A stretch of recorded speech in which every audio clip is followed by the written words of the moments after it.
والنبي ثم الصحابة فعسى دعوى مجابة نتوسل به. Assalamualaikum warahmatullahi wabarakatuh. Alhamdulillahi rabbil alamin wal aqibatu lil muttaqin wala udwana illa 'alal zalimin. Asyhadu an la ilaha illallah al malikul haqqul mubin. Wa asyhadu anna sayyidana wa nabiyyana Muhammadan abduhu wa rasuluh as-sadiqul wa'dil amin. Allahumma shalli wa sallim wa barik ala sayyidina Muhammadin wa ala alihi wa sahbihi ajma'in, amma ba'du. Para pemirsa yang dirahmati Allah, pada episode berikut ini kajian kitab Daqaiqul Akhbar, kita akan membahas tentang fi dzikri sabri alal musibah. Membahas tentang sabar atas musibah. Ruya an Ibnu Abbas radhiyallahu anhuma, diriwayatkan dari Ibnu Abbas radhiyallahu anhuma, annahu qala alaihi salam, berkata Rasulullah sallallahu alaihi wasallam, awwalu ma kataba bil qalam fil lauh al mahfuz bi amrillahi ta'ala. Sungguhnya kata Rasul bahwa yang pertama sekali ditulis dengan kalam itu di lauhil mahfuz adalah atas perintah Allah Subhanahu wa taala adalah apa yang tertulis di lauhil mahfuz. Inni anallah la ilaha illa ana Muhammadun abdi wa rasuli wa khairati min khalqi. Jadi yang pertama sekali ditulis oleh Allah Subhanahu wa taala di lauhil mahfuz adalah ungkapan ini anallah. Sesungguhnya aku ini, kata Allah, aku ini Allah. La ilaha illa ana, tidak ada Tuhan yang patut disembah kecuali aku, kata Allah. Muhammadun rasuli, Muhammadun abdi, Muhammad itu adalah hambaku, wa rasuli dan utusanku. Wa khairati wa khiyarati, dan Muhammad itu adalah pilihanku. Maaf, wa khiyarati, Muhammad itu adalah pilihanku. Min khalqi, dari ciptaan aku. Jadi ini merupakan hadis qudsi di mana Allah Subhanahu wa taala menyampaikan bahwa yang pertama sekali lagi yang Allah tulis dengan kolam di lauhil mahfuz itu adalah inni anallah la ilaha illa anna Muhammadun abdi wa rasuli wa khirati min khalqi. Nah, itu ungkapan yang Allah sampaikan, yang Allah tulis di lauhil mahfuz. Artinya ini merupakan ketetapan Allah. Ini merupakan ketentuan Allah.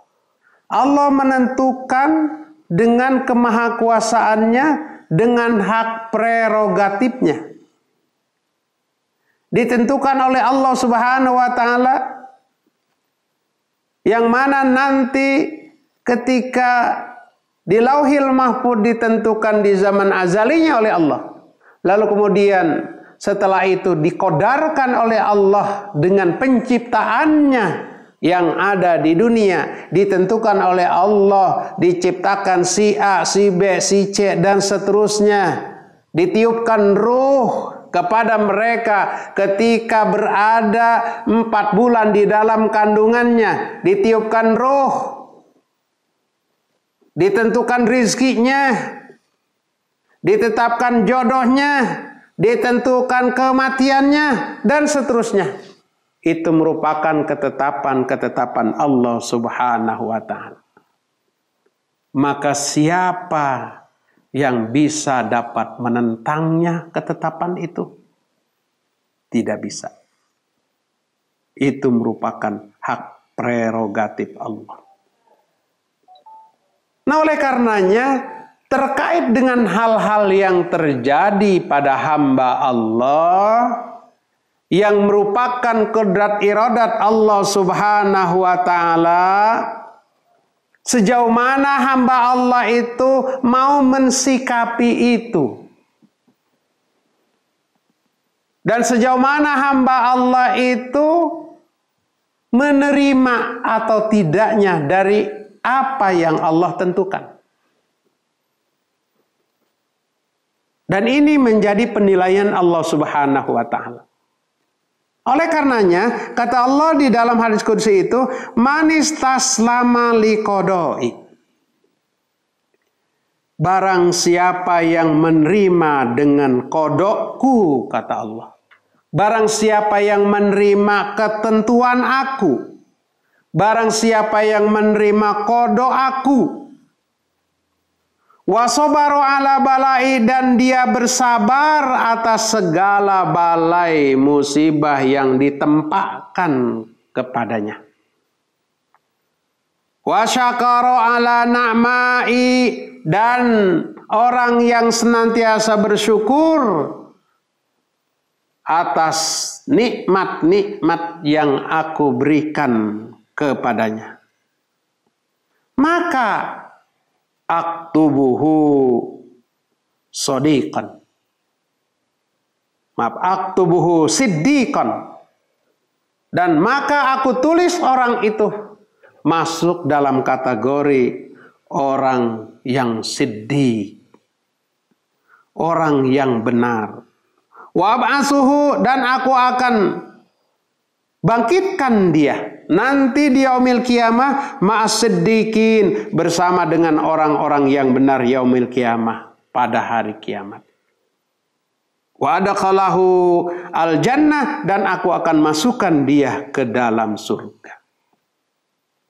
Luar biasa pemirsa yang dirahmati Allah Subhanahu wa taala. Tatkala seorang hamba Allah, kembali tatkala seorang hamba Allah menerima qada yang ditetapkan oleh Allah. Lalu kemudian dia mau bersabar atas segala balai musibah yang Allah berikan, yang Allah timpakan.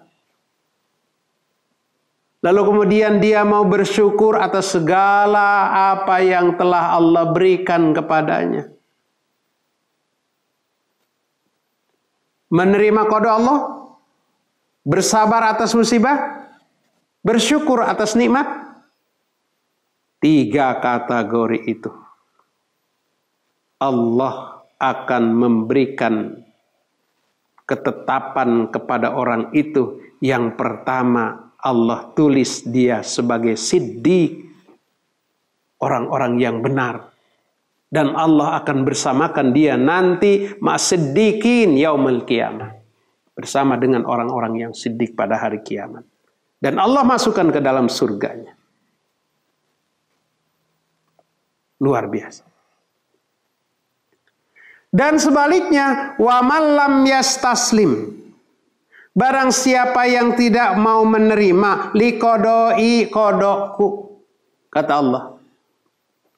Walam yasbur ala balai, dan dia tidak mau bersabar atas segala balai musibah yang ditimpakan kepadanya.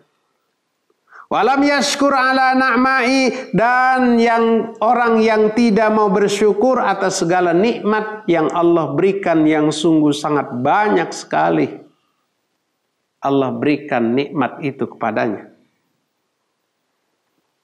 Bal yakhruj min tahti samai, maka Allah ancam yang pertama, silakan kamu keluar dari kolong langit ini. Luar biasa pemirsa, orang yang tidak mau menerima qada Allah, orang yang tidak mau bersabar atas musibah yang Allah timpakan, orang yang tidak mau bersyukur atas segala nikmat yang Allah berikan kepadanya, Allah ancam yang pertama, silahkan engkau keluar dari kolong langit ini. Allah usir dari bumi ini. Diusir oleh Allah. Mau pindah kemana?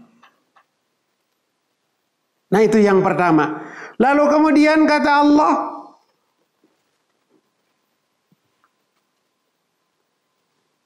wal yaktub robban siwai, dan silakan kau cari Tuhan selain aku.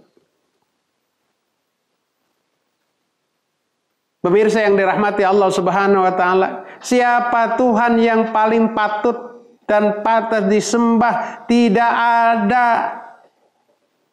kecuali Allah Subhanahu wa taala. Masya Allah. Sampai sedemikian Allah yang pertama diusir dari dunia. Kemudian yang kedua, silakan kau cari Tuhan selain aku. Nah oleh karenanya ini bisa dijadikan oleh kita renungan. Untuk senantiasa kita mau menerima ketetapan Allah. Pemirsa yang dirahmati Allah Subhanahu wa taala. Kemudian disebutkan juga di sini qala al-faqih rahimahullah taala. Berkata al-faqih rahimahullah taala, as-sabru 'alal bala zikrullah indal masaib. Mimma yajibu 'alal insan. Kata Imam al-faqih disebutkan bahwa bersabar atas segala balai musibah. Bentuk bersabar itu adalah zikrullah indal masaib. Senantiasa dia ingat kepada Allah. Karena sementara ini pemirsa yang dirahmati Allah Subhanahu wa taala, mungkin banyak orang yang dikasih ujian sama Allah malah justru jauh dari Allah. Malah justru dia tidak mau mengingat Allah. Bukan malah sebaliknya, musibah itu sebagai peringatan kepada dirinya sehingga dia lebih dekat lagi kepada Allah Subhanahu wa taala. Tidak seperti itu, naudzubillah. Nah, oleh karenanya orang yang sabar atas bala yang Allah timpakan kepadanya, diharapkan orang itu senantiasa berzikir kepada Allah Subhanahu wa taala. Dari apa yang Allah berikan, yang Allah wajibkan kepada orang itu, dia ingat ini kewajiban dari Allah Subhanahu wa taala. Karena idza dzakarallahu fi dzalikal makan, apabila pada kondisi dia diberikan musibah, lalu kemudian dia zikir kepada Allah, ingat kepada Allah, kana ridon minhu biqadaillah, artinya orang itu telah ridho dari ketetapan Allah. Hadirin yang dirahmati Allah Subhanahu wa taala. Penjelasan lain qala Ali bin Abi Thalib karramallahu wajhah. Berkata Imam Ali bin Abi Thalib karramallahu wajhah, as-sabru ala salasati aujuh. Beliau menyampaikan bahwa sabar ini terbagi kepada 3 golongan. Pada 3 bagian. Al-awal yang pertama as-sabru ala ta'ah, sabar atas taat. Maksudnya apa? Maksudnya ketika kita melaksanakan ketaatan kepada Allah Subhanahu wa taala, maka ketaatan yang kita lakukan itu harus ditopang dengan kesabaran. Tidak cukup orang melaksanakan ketaatan, tapi harus ditopang dengan kesabaran. Ketaatan kepada Allah kalau tidak disikapi dengan kesabaran, artinya dia tidak melaksanakan ketaatan dengan sebenar-benarnya. Tapi tatkala orang melaksanakan ketaatan kepada Allah yang ditopang dengan kesabaran, artinya orang itu menerima perintah dengan penuh tulus, ikhlas, dan ridho. Karenanya Sayyidina Ali membagi kesabaran pada 3 bagian. Jadi yang pertama adalah sabar dalam taat. Yang kemudian yang kedua adalah as-sabru 'alal musibah. As-sabru 'alal ma'siyah. Sabar terhadap maksiat. Maksudnya apa? Maksudnya ketika ada maksiat menggoda pada dirinya, maka senantiasa dirinya disikapi dengan penuh kesabaran untuk menolak. Sabar ini luar biasa. Dirinya mampu menolak dengan penuh kesabaran. Karena pada saat maksiat di hadapan dia, menggoda dia, itu kalau tidak disikapi dengan penuh kesabaran, mungkin saja dia mudah tergoda. Tapi dengan prinsip dirinya sabar, maksudnya dia betul-betul berada pada rel agama untuk mempertahankan dirinya.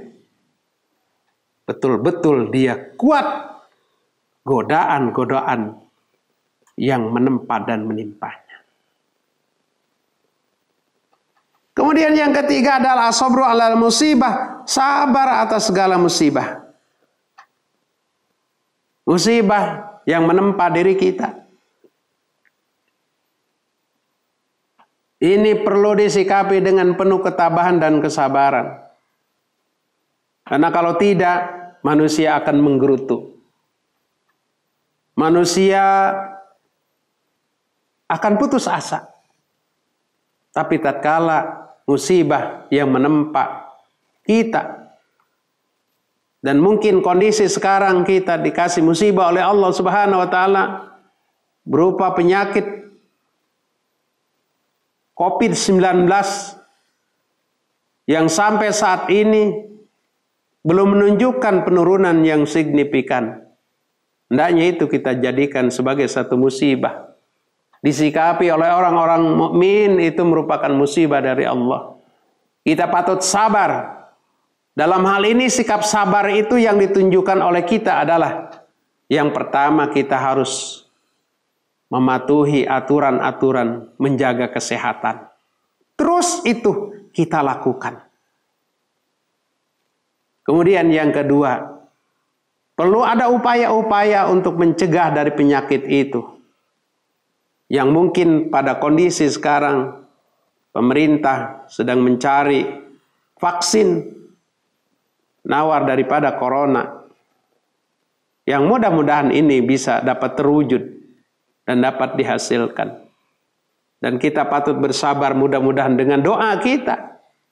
Upaya yang sedang dilakukan oleh pemerintah atau orang-orang yang mampu untuk bisa dapat menghasilkan vaksin yang menjadi harapan semua manusia.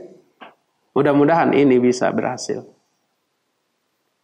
Oleh karenanya bagi orang-orang yang sabar tadi pada 3 kategori tersebut, di sini disampaikan paman sabara ala ta'ah, barang siapa yang sabar atas ketaatan yang telah dilakukan olehnya ata'allahu ta'ala mi'ata darajatin, Allah akan memberikan kepada orang itu 100 derajat.